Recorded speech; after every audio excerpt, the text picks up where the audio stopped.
Olá, muito boa noite. Agora 21 horas e 5 minutos desta quarta-feira, hoje dia 18 de abril de 2018. Está no ar a nossa estação Hamburgo ao vivo, direto para Novo Hamburgo, Campo Bom, Sapiranga, Estância Velha, pelo canal 14 da NET e para o mundo inteiro através da internet.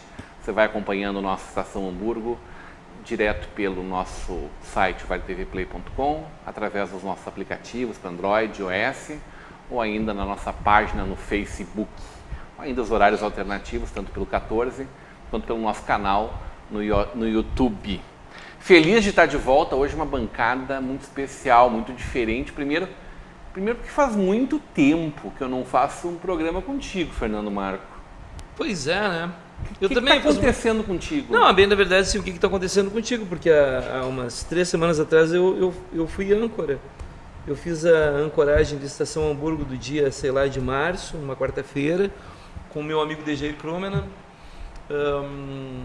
A gente está a mil aí com o Estúdio ao Vivo ano 3, né, que é o nosso programa, é o nosso portal dos músicos, dos instrumentistas, cantoras, dos artistas da música em geral. Na realidade, assim, como a nossa agenda é muito atribulada, é muito tumultuada, talvez não tenha batido aqui. Tipo o feitiço de Áquila, assim. Quando um aparece, o outro desaparece. No Projac aqui da Vale TV, entendeu? Ah, muito grande, né? Disputando pau a pau o Ibope com o Jornal Nacional nesse horário aí, que a gente está bem na frente. Ou com a novela aquela, qual é que é? Indomada, né? Como é que é o nome? Como é que é o nome da novela? Aquela, não sei, da Globo, não sei. Senhora do Destino, acho que é. Essa novela aí que tá por Torre de Babel, acho que é. Isso aí. Então, e também eu vim,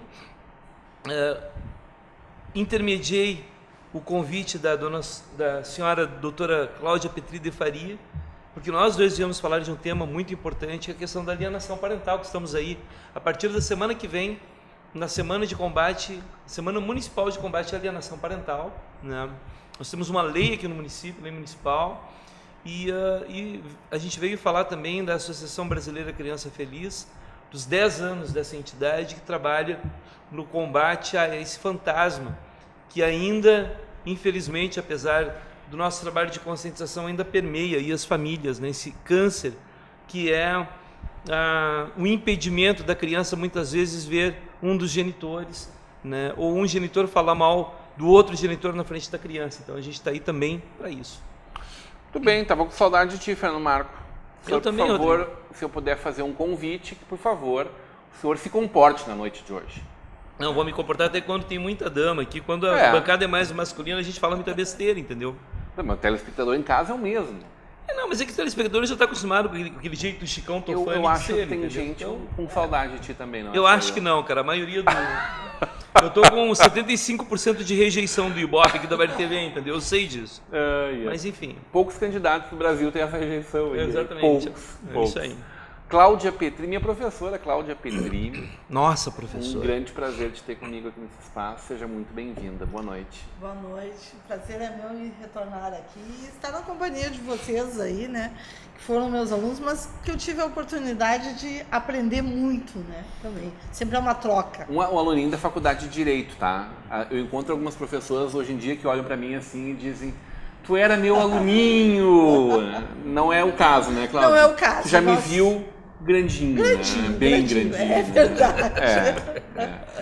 Ô, Cláudia, tu estava me comentando antes de nós entrarmos no ar que existe um dia mundial da alienação parental, que é o dia 25. Isso aí, 25 de abril é o Dia Mundial de Combate à Alienação Parental, então é quando várias campanhas são feitas, né, independente delas serem feitas anualmente ou durante todo o ano, mas especialmente nesse mês de abril a gente procura divulgar bastante essas práticas, como o Fernando disse, que representam aí um câncer na vida das famílias, né?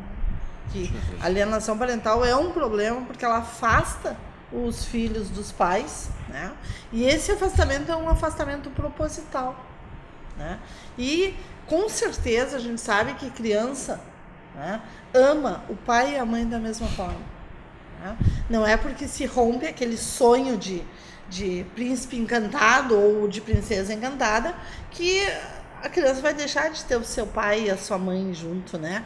E não só isso, né? Acho super importante conviver, a criança tem que conviver com os avós, a criança tem que conviver com os primos, quer dizer, não é só pai e mãe. Então a gente tem que combater toda e qualquer possibilidade de se afastar um genitor do outro. Alienação parental, que palavrão esse, hein? Alienação parental. Não, vamos evoluir nisso em é seguida. uma interferência, né? Alienação parental. Vamos receber a Nédera Jabar, é isso? Nédera. Nádera. Que nome diferente esse. Sim, é de origem árabe. Tá bem. Né? Porque eu Seja muito bem-vinda, Nádera. Obrigada. Boa noite para vocês. Primeiro eu quero agradecer pelo convite, por estar aqui com vocês hoje à noite. E sim, eu vim de origem árabe. Sou brasileira também, eu nasci no Brasil, mas eu morei minha vida inteira no exterior. Palestina. Palestina. Os teus pais são de lá? São de lá. São nascidos na Palestina. Isso, se conheceram no Brasil e aí eu segui o ramo de lá conhecer a minha cultura, conhecer mais sobre a minha religião. Aprendi a língua árabe também. Estudei na Palestina, me formei em nutrição em Jerusalém. E depois disso morei mais 2 anos nos Estados Unidos e agora estou de volta para o Brasil. Muito bem, e agora se preparando para empreender aqui. Eu quero provocar a Nádera a respeito de várias coisas que são questionamentos, são dúvidas que eu tenho. Tanto quanto a esse empreendimento, por que alguém tão internacionalizado vem empreender aqui em São Leopoldo, né? Vem aqui falar um pouquinho com a gente sobre isso. Mas também quero saber, tu tá acompanhando esse episódio todo na Síria? Que tipo de apreensão gera nesses irmãos árabes? É muito triste, né? A gente gostaria muito de ajudar mais. O que está acontecendo na Síria, na faixa de Gaza, eu acho que é algo que o mundo inteiro deveria saber, deveria participar mais. Não adianta a gente só ver a notícia, né? Descer uma lágrima, né? Todo mundo tem que trabalhar mais para ajudar os nossos irmãos sírios que estão sofrendo, as crianças, as mulheres. Ô Fernando, tu não olhou o programa semana passada, né? Não. Semana passada, quarta-feira, tava quem aqui? Gilberto Abraão. Eu adivinhei, não sabia, mas... Não, falando exatamente sobre a questão síria. Sim, porque é um profundo eu acho que não tem como a realidade, gente não ficar enternecido com isso, sensibilizado e chocado, evidentemente, com as cenas que chegam pra gente, né? Sim. Agora, não adianta também a gente só ficar chocado, né? É que na realidade sempre a questão da nação árabe, ela é toda uma questão específica, né? A gente sabe que tem interesses, tem grandes interesses, principalmente da questão do petróleo mesmo, né? E tem a questão da geopolítica, a questão da influência da Rússia. O Oriente Médio é muito importante, né? A questão dos Estados Unidos, a questão da Inglaterra, da França, né? A questão da China, que a China na realidade ela está ali observando, está como observadora, mas na realidade tem um poder muito grande de interferir também, né? Mas ela não se colocou no Conselho da ONU, por exemplo, né? Pois é, sim. Ela podia ter, ela tem voz ativa. Pois é uma coisa estranha. Aliás, são 2 votos, né? A Rússia e a China. Mas na realidade, Conselho permanente da ONU. Por mais que a gente debata e na realidade essa violência ela está conflagrada no mundo inteiro, de uma maneira ou de outra, sabe? Então existe um abismo muito grande, até por causa de questões de intolerância religiosa também, né? A questão dos xiitas e dos sunitas, a questão do próprio Bashar al-Assad, né? Que é um cara que, por um lado, tem toda essa história de guerra química e tudo que está acontecendo, e por outro lado a gente vê, e a gente não sabe o que está acontecendo, mas a gente vê que também tem um apoio maciço de parte da população. Então são perguntas assim que quem não está ali ligado só na Globo, que tá, né? Até porque eu acho pífio o jornalismo da Globo e tendencioso para um lado, né? Tu não tem nunca um contraponto, sabe? Nunca tem um debate onde a pessoa, não, mas espera aí, não é bem assim. Parece que já tem uma coisa direcionada. Nós temos as agências internacionais de notícias, que elas por si só centralizam. Então, às vezes a gente ouve alguma coisa diferente através da Al Jazeera, sabe? Então, são essas questões assim que vai passando o tempo, Rodrigo, e tu vai ficando meio refratário em relação a tudo que é opinião. Mas não existe prova de que existiu o ataque químico e muito menos que tenha sido por parte do... Da mesma maneira na época do Iraque, líder, que foram acusados de ataque químico. E nunca acharam as tais armas químicas. Nunca acharam. Então, sabe, E aí a gente vê que é um interesse muito grande, como esse interesse também permeia aqui a América Latina, né? E não dá pra gente ser... E daí, qualquer coisa que se fala nesse sentido, porque tu é petralha, porque tu é coxinha... Então, assim, faz um ano que eu não coloco opinião nenhuma na página lá do Mark Zuckerberg.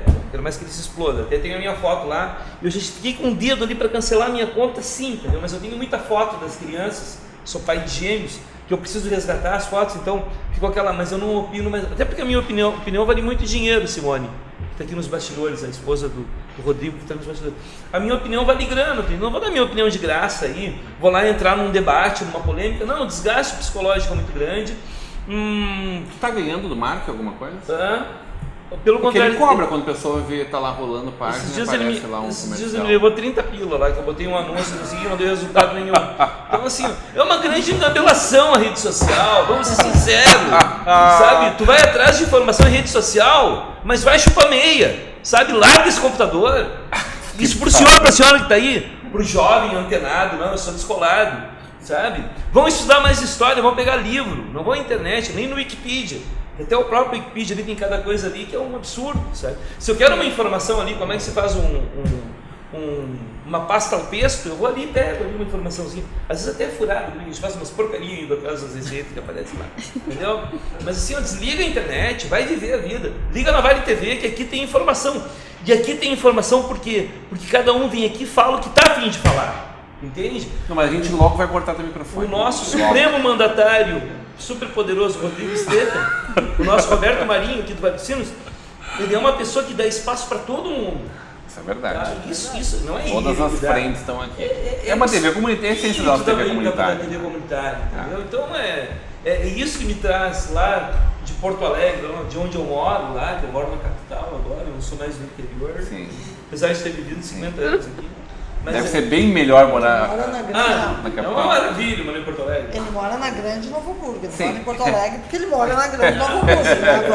Há controvérsia, tá? Pode ser a Grande São Leopoldo também, tem gente, cada um vai puxar Então braço Porto Alegre, apesar da falta de segurança, apesar do Marquesan, apesar do buraqueira, apesar da falta de prefeito e de gestão na cidade, é uma cidade legal. Tu veio pra falar do Marquesan? Não. O Marquesan vai mudar o status do laçador de lugar, isso é uma coisa importante pra cidade de Porto Alegre. Tia, não tem mais nada pra inventar, né? Olha aqui, tá na nossa audiência Luciana Fabre, celebridade lá de São Leopoldo, nos acompanhando aqui. Júlio Schneider, lá de Miami, abraço para essa turma, abração, Júlio. E de Santa Maria, olha aqui, Fernando. Mas olha que lindo. João Chagas Leite, nosso grande poeta. Grande poeta, isso é um patrimônio da cultura rio-grandense. É um querido. João Chagas Leite. Bom demais estar com a audiência de vocês, abraço para o Carlos Fonseca, que está na audiência também. Fernando, estava falando sobre livros em casa e ontem eu tenho participado das terças-feiras, não tenho vindo apresentar a Estação, lá no NAP, no programa Provocações Contemporâneas, que é um programa criado pelo Cerveira, pelo Alexandre Cerveira, professor da nossa INH, junto com a Aline Cruz, diretora do Núcleo de Atendimento Psicológico, NAP. E lá a gente olha a cada semana um episódio do seriado Merli, debate filosofia. A mesa já assistiu, não, Merli não, né? O seriado catalão, né, Fernando Mara? Sim. Já deve ser acompanhado, né? Não, eu já assisti tudo. E depois uma aula, que é uma aula catedrática do Merli sobre o assunto. E aí ontem ainda ele falava, tu falou de livros, né? Ele falava da história do Chico Buarque. Ele sugeriu dentro do conteúdo que estava sendo discutido que as pessoas fossem em casa e ouvissem as mulheres de Atenas do Chico Buarque e disse, olha, o Chico quando compôs aquilo, ele estudou profundamente a alma. Ele e o Augusto Boal, que é uma parceria com o Augusto Boal. Tem dezenas de livros em grego, diz que a casa do Sérgio Buarque de Holanda era repleta de livros e diz o Chico que até no banheiro tinha livro, né? Era livro por tudo quanto é lugar. Imagina que riqueza cultural dessa família. Agora, deixa eu dizer uma coisa. Imagina não, a gente tem uma crítica até em relação ao Merli. Primeiro, assista o Merli. Porque quando tu assiste um seriado que ele teve 18% de Ibope na Espanha, em horário nobre, foi o seriado, a série que teve mais audiência na Espanha. E tu pega um país que dá ibope para um seriado, que cada episódio inicia assim, Aristóteles, Platão, Isso. Marx, Comte, né, Santo Agostinho. Então cada história é essa. Mas é uma espécie de malhação, na realidade é uma escola, né? Claro que com todo o enfoque filosófico, mas é uma malhação. E tem uma crítica que eu faço em relação ao Merli, que é o seguinte: os negros não têm voz, os alunos negros têm senegaleses que aparecem. Tem uma negra na sala de aula. Né? E tem uma hora Mas que ela fala Barcelona uma palavra. é muito isso, né? É um seriado catalão, né? Se passa ali. É assim, eles fazem uma menção muito engraçada em relação ao separatismo, sabe? Tem coisas curiosas ali. E a própria desenrolar da história que é muito bom. Vale muito mais a pena do que a novela aí da Globo, a Rainha da Sucata, essa que está dando agora. Você lembra da novela? Passamos que olha o Globo. Marcos, eu estava tentando lembrar qual é o nome da pensadora de ontem, uma grega que viveu 5 séculos antes de Cristo. Foi a primeira mulher, assim, dentro do pensamento cínico, né? Que não tem nada a ver com o que a gente enxerga como cínico hoje. Vamos receber nossa outra convidada. Eu virei para lá, Patrícia Rossi, e ficamos conversando por lá. De volta aqui, eu imaginei que tenha gostado de participar com a gente aqui. É isso? Com certeza, Seja né? muito bem-vinda, muito boa noite. Prazer Agradeço estar a contigo aqui. oportunidade, acompanhando hoje a minha cliente aqui, a Nádera, né, para trocar uma ideia com vocês. Tu vai ser cliente da Nádera também? Com certeza, já falei para ela que você é a primeira cliente dela. A primeira? Uhum. Que dia que abre? Dia 16, Tá dia tudo 17 pronto eu tô lá já. Vai ter festa? Sim, vai ter um evento de inauguração no Esse dia evento 16. tem a tua assinatura, é isso? Tem. Tá explicado, tá explicado. Eu preciso fazer também ainda um destaque, porque hoje eu vim de relógio, nunca uso, nunca venho de relógio, mas esse é um relógio muito especial. Eu acabei de receber esse relógio, Patrícia, lá na Unimed. A Unimed do Vale dos Sinos está inaugurando um centro de cardiologia, plantão 24 horas.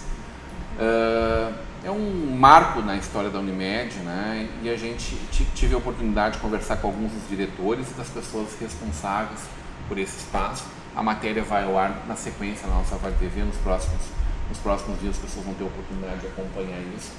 Mas saber que um centro de excelência em cardiologia está sendo montado aqui na nossa cidade, a gente já tem belos trabalhos tanto no Hospital Municipal quanto pelo Hospital Regina, mas a Unimed caminhando para isso, né? Esse equipamento, que um investimento milionário, evidentemente, sempre que se fala em saúde, se fala sempre em muitos custos, né? Esse equipamento milionário que foi trazido pela Unimed aqui é apenas o 2º no estado e o 20º no Brasil inteiro. E só existe um equipamento mais moderno do que esse no mundo, Fernando Marco, e não tem nenhum no Brasil. Então nós estamos falando em tecnologia de ponta, de alto desenvolvimento, e a gente vai ter a oportunidade não apenas de ter isso pertinho da gente aqui, como a possibilidade de a gente conhecer. Vocês todos estão convidados para conhecer, a partir de amanhã está aberto ao público. A inauguração é pro forma, é para apresentar para alguns convidados, para a imprensa, e a gente teve que sair correndo para estar aqui com vocês ao vivo. E fiquei muito feliz com esse mimo, que na verdade é um monitor cardíaco, e eu, como um bom candidato a utilizar o centro de cardiologia, eu fiz muito gosto. Mas por enquanto está tudo bem, né? De conversar. O coração está bem. Coração sofre, né? Não, o homem que é apaixonado por uma mulher, Fernando Marcos, o senhor entende, sente bem disso. Eu entendo. O senhor foi apaixonado por mais de 500 mulheres. Mais ou menos, é. O senhor sabe como sofre. É uma síndrome de Sidney Magal, assim. Uma síndrome de Lindomar Castilho, com a diferença que eu nunca matei a mulher, né? Que bom, Fernando Marcos. Que bom, que maravilha. Parabéns, Unimed. Parabéns, Unimed. A gente fica muito feliz de saber que vocês estão trabalhando com muito carinho para todos nós aqui do nosso Vale dos Sinos, sobretudo, evidentemente, os conveniados da Unimed. Nádera, fala para nós um pouquinho da tua experiência, hein? É uma outra cultura, né? Sim, uma cultura bem diferente. Tu estava falando da tua religião, tu és Muçulmana. Isso. A gente já falou várias vezes aqui e nunca é pouco recuperar isso aí. O muçulmano, o Islã é amor, né? Tem nada a ver com aquelas coisas que às vezes a TV sataniza de uma forma muito boba, né? Sim, o islamismo é uma religião, né? Assim como o judaísmo, os católicos. Então, é uma religião que prega pelo amor, pela paz. Mas sempre como tem uns grupos, em qualquer religião, sempre vai ter um grupo, né? Umas pessoas com más intenções. E aí a mídia foca nisso. Sim. E acaba dando toda essa confusão de que eles ligam o islamismo ao terrorismo, mas na verdade não tem nada a ver. Isso é um pedacinho lá que infelizmente acaba deturpando todos os ensinamentos que estão lá Exatamente. no livro sagrado de vocês. No livro sagrado não tem nada sobre terrorismo, nada que leva as pessoas a saírem cometendo crimes, muito pelo contrário, né? Eu nem considero esse grupo nada a ver com o islamismo. Mas infelizmente a mídia às vezes acaba distorcendo um pouco a visão. Eu me lembro, sempre que falam dos palestinos, eu me lembro da Jamila, que tinha uma loja pertinho da rodoviária ali, não sei se tu lembra disso, Cláudia. Pertinho da rodoviária na Joaquim Nabuco. Uma FUS também, né, moram aqui no Hamburgo, enfim. Mas eu me lembro da Jamila e ela sempre dizia assim, eu vou voltar para minha terra. Ela tinha nascido lá e os filhos dela nascidos aqui, crescidos aqui. E ela foi de volta para lá e ela disse assim, pode ter terrorismo lá, mas não existe violência, não existe gente, irmão roubando de irmão, não existe uma série de coisas muito feias que aqui a gente acha que lá tá ruim a coisa, né? Isso é verdade. Eu dormia com a porta aberta da minha casa, a gente nunca chaveava a porta, né? Agora eu saio na rua e eu tenho medo, né? A gente tem o medo de ser assaltado, esfaqueado. Eu tenho um filho pequeno, tenho muito medo, né, por ele. O que lá, tipo, as crianças brincam na rua, ainda andam de bicicleta. Tu conviveu em Jerusalém? Sim, eu vivi em Ramallah, que fica bem ao lado de Jerusalém. Mas a tua faculdade, tu fez lá em Jerusalém? Sim, né? sim. O que tu viu, o que não foi legal durante esse período, assim? Que tipo de coisas tu viu acontecer do teu ladinho, que foram, assim, efetivamente ações que te deixaram muito triste, assim, traumáticas? Bom, a gente passa sempre por mais dificuldade, né? Se eu quero, por exemplo, ir no supermercado, eu tenho que chegar 2, 3 horas para chegar, né, ao meu destino, né? Eu ia para a faculdade, às vezes me atrasava muito, eu perdia, né, a minha aula. Então a gente convive com aquela dificuldade. Também à noite a gente tem também receio de sair, é mais por esse conflito mais com os judeus. Mas tu não viveu o toque de recolher, por exemplo? Toque de recolher. De tal hora tem que estar dormindo já, tem que estar em casa. A gente sempre tentava. Mas não era uma imposição, assim? Não, mas às vezes acontecia de ter algum problema, que os judeus vieram para a cidade, aí todo mundo em casa, né? Recolhia as crianças, recolhia todo mundo por esse perigo, né? Eles já chegaram até ficar na minha casa, hospedados, 1 mês. Então a gente convive com isso, que tua casa pode ser tomada a qualquer momento. Mas né? como assim convivendo na tua casa? Eles tomaram minha casa porque era no topo de uma montanha e como ponto estratégico. Soldados judeus? Soldados judeus. Puxa vida, e vocês convivendo com eles, assim? Sim, eu na época era uma criança, né? Então para ir para a escola eu tinha que pedir autorização. Sim. E era difícil porque morando na tua casa e tu, né? Qualquer coisinha, a gente ficava só numa sala, assim, toda a família dormia lá. Tinha que pedir autorização para ir para a cozinha, né? Então a gente passou por bastante dificuldade, assim, em alguns pontos, morando lá. Tu estava lá quando Yasser Arafat morreu? Sim. É um grande líder, né? Sim. Seria um grande líder em qualquer país do mundo, né? Sim. Acho que indiscutivelmente, né? Sim. Foi uma grande comoção, né? Foi.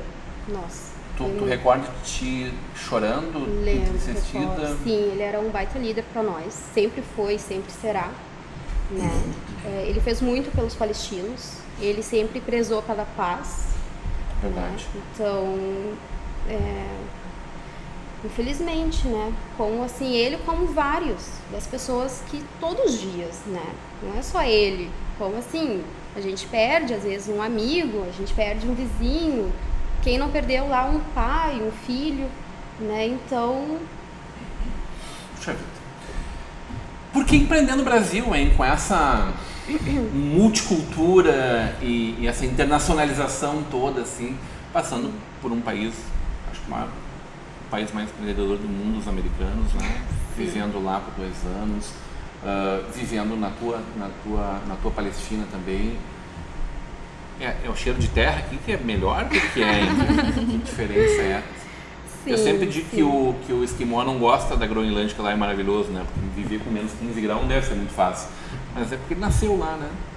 Bom, o Brasil é um país que está em crise, realmente, a gente está em crise política, econômica, mas sempre quem procura oportunidade acaba achando, né? A gente tem que buscar. Eu acabei analisando bem o que seria. Eu gostaria muito de investir aqui porque a gente temos bastante para ser um país desenvolvido. Apesar de tudo, né, o Brasil tem uma riqueza, uma beleza que outros países não têm. E apesar do povo, a gente ter essa insegurança, mas o próprio povo daqui que me traz para o Brasil, que me faz querer morar aqui. Porque assim como eu disse que às vezes é uma população pequena que acaba passando essa ideia para nós de que todo o Brasil, todo mundo é criminoso. Não é bem assim. Que nem todo mundo fala do islamismo, que é terrorismo, não é, né? Então o Brasil é a mesma coisa. Eu acabo conhecendo pessoas maravilhosas que me faz querer ficar aqui. E aí estudei o mercado de estética, que é um mercado dos poucos que não foi tão abalado pela crise, está em crescimento. E como eu sou nutricionista, eu gosto muito da área da saúde, do bem-estar. E isso me fez fazer alguns cursos de estética, me apaixonei. Então, estudei e acabei também o meu coração, uma coisa que eu gosto de fazer. A gente tem que sempre procurar alguma coisa que a gente gosta de fazer, alinhado, né? E então decidi abrir o Centro Estético Safira, no centro de São Leopoldo. Fica muito bem localizado na Rua Grande, na Independência. Na Rua Grande, exatamente. Muito bem. Pergunta assim, sei lá, não custa perguntar, né? Tem massagem redutora também? Tem. De tamanhos, de medidas, de peso? Tem de dá, tudo. Dá pra fazer só ela sem passar pela Nutri? Não. O melhor é fazer uma avaliação. Então. Fernando, eu tenho um problema de gordura localizada, né? Sim, aonde? Ao longo de todo o corpo. Todo o corpo. Sim, de piada nova, né? E boa, né? Boa. Nossa, sabia boa. Aí. Carlos Fonseca, sempre ótimas bancadas. Rodrigo Esteves, obrigado, Carlos. Elaine Coelho da Silva von Hohendorf. Abraço. Que bom ver a Patrícia Rosa contigo. Obrigado, Elaine. Obrigado pelo carinho, pela tua audiência. Pamela Vieira, um abraço, muito bom assisti-los. Fernando Marcos, sempre atual. Fernando fala aí sobre a abolição da filosofia, da sociologia do currículo do ensino médio. Beijão. Aí, ó. Tá, nosso público te intimando, Fernando. Tanto tema para debater, né? Na realidade, a Pamela está falando isso porque a gente é colega da filosofia e porque eu sou... Fernando, tua terceira faculdade? É a terceira faculdade. Eu sou pós-graduando em sociologia. É uma pós-graduação em ensino da sociologia no ensino médio. E ao mesmo tempo a gente está vendo uma tendência da extinção dessas duas cadeiras no currículo, né, da escola pública. Então é o quadro do Brasil, né? Tipo, a argumentação deles é o seguinte, é que quem estuda filosofia e sociologia depois vai mal em matemática. Até diz que tem até estudo sobre isso. Tem até uma faculdade de Mequetrefe, nem sei se é Mequetrefe, se é Augusto, não sei onde é que é, entendeu? Mas o que a gente vai debatendo? Eu estou mais interessado na tua história, sabe? E aí, lembrando que os árabes, a gente falava sobre isso com o Abraão. Na verdade, a gente fez um debate que muito importante num programa chamado Canal Aberto, que eu fui âncora também um tempo atrás. E aí nós trouxemos o professor Gilberto Abraão e a gente debateu sobre as várias religiões. Então tinha espírita, tinha um pastor muito bom, o reverendo Ives, da Igreja Anglicana, um abraço, se ele estiver aí na audiência. Então cada um foi falando das coisas boas da religião, coisa boa, né? E que deveria pregar a paz. E aí eu fiz uma pergunta, me lembro se eu fiz essa pergunta, ou eu fiquei pensando isso, quis perguntar e não perguntei. Mas assim, a gente sempre tem que fazer uma reflexão dessa questão do terrorismo que se fala, né? Do islamismo, da Al-Qaeda, do Estado Islâmico, do não sei o quê, mas ninguém fala do terrorismo do Trump. E ninguém fala do terrorismo de George Bush, que eles foram para lá através do voto da Igreja Batista, da Igreja Cristã, dos evangélicos conservadores, né? E assim como aqui no Brasil a gente vê evangélicos apoiando o Bolsonaro. É o fim da picada. O cara que defende pena de morte é uma coisa que a veia do pescoço salta, entende? Se o cara é metido a facão sem cabo, a dar tiro, aquela coisa toda, vai votar no Bolsonaro, não tem problema, sabe? Se é cara que já tem um histórico de violência, mas é uma coisa básica para qualquer praticante de religião, que não se combate violência com violência. Isso, Fernando, mas as pessoas estão cansadas. Oi? As pessoas estão tentando se agarrar no que der porque estão cansadas. Eu entendo isso, mas é difícil. Estão cansados. Eu também estou cansado, por exemplo, de ver um gurizão de 18, 20 anos apoiando o Bolsonaro sem saber a história do Brasil, entendeu? Então, por isso que eu faço esse apelo, larga a internet, larga essa porcaria, joga o celular longe, entendeu? Vamos para essa foto de semana passada, Pedro. Corta o microfone do Fernando Marco. Como um bom ditador aqui, corta o Vamos se microfone do Fernando informar com outras fontes, não com a internet. Que lugar é esse, Fernando Marco? Isso aí isso aí é o coreto da frente da biblioteca. Muito bem, Fernando Marco. Está errado, mas é uma boa dica. Não, claro que é. Um bom palpite. Antiga sede da prefeitura ali na frente. Para te ver, não é? De hoje a Câmara de Vereadores não pode. Com certeza. Com certeza essa é a fala do Fernando. Ou é o bar Oscar. Com certeza é e nada a ver. Não tem nada a ver, então não sei o que é. Cláudio. Eu achei que era o coreto também da prefeitura. Ó, viu só? Ah, mas Novo Hamburgo só teve coreto na prefeitura? Não, ele tinha um coreto ali na frente da Fundação Sheffield, naquela casa que tem ali. Tem ainda. Domingo eu estive lá no evento do Jornal NH, maravilhoso. Milhares de pessoas, muito bacana. Na praça, aqui na Praça 14 de Julho, aqui é a Praça das Pombas. Ó. Também Fernando, tinha. E agora, Fernando? Olha, pode ser também, né? Não, na verdade ali tem uma coisa da Pedro Adams ali. Então, o estacionamento era assim. É das bancas. Olha as pedras da Pedro Adams. Olha aquele prédio no fundo, à esquerda, se não parece. Não, foi o primeiro palpite, mas eu fiz a antiga Semec. Sim. É ali mesmo. Antigamente nós tínhamos um coreto ali, que, diga de passagem, ele servia também como escritório da nossa festa de calçado. Ali eram feitas as reuniões, ali era feita a divulgação, coreto que era aberto, que depois passou a ter lonas ali para fechar, para fazer as reuniões. Foto de hoje, Pedro. Que lugar é esse, Fernando Marco? A gente vai para um breve intervalo e volta já.